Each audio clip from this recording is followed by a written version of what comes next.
Est-ce qu'on se lance d'une nouvelle chefferie au Parti libéral du Québec? Parce qu'effectivement, Pablo Rodriguez vient de démissionner officiellement. Puis pour ça, je fais un petit résumé rapide de la situation. C'est parti.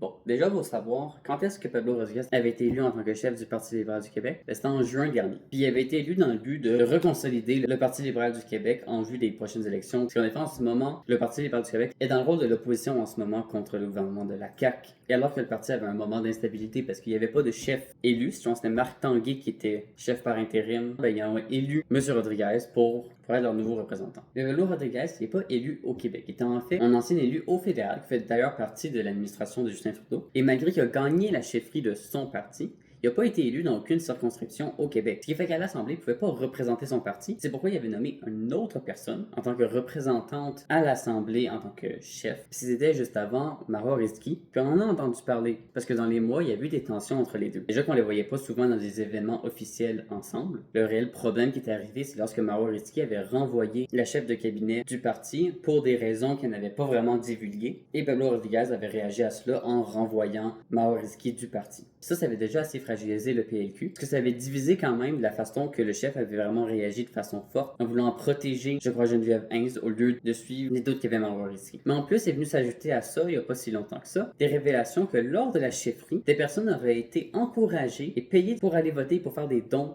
pour la candidature de Pablo Rodriguez. Là, fiez-vous pas exactement à ce que je dis. En toute transparence, j'ai pas de texte à côté de moi, j'ai pas les faits exacts. Allez vous renseigner sur des articles plus précis. Mais de ce que j'ai pu voir dans les derniers jours, ça aurait été un événement précis qu'une personne aurait encouragé ces personnes-là à agir de cette façon-là, ce qui n'est pas acceptable dans le cadre d'une élection d'une chefferie. Je tiens à le préciser. Mais donc, savoir dans un parti que ton chef aurait peut-être pas été élu avec toute la transparence qu'il pouvait y avoir, ça fragilise encore plus ce parti. Puis d'ailleurs, dans les derniers jours, les anciens adversaires et d'autres personnes qui pourraient être intéressées à la chefferie avaient commencé justement à dire que la situation du PLQ ne marche pas vraiment. Et je pense que c'est avec tout ce qui vient de se passer en 36 mois qui explique pourquoi Pablo Rodriguez a choisi de démissionner. Maintenant, qu'est-ce que ça implique pour le PLQ?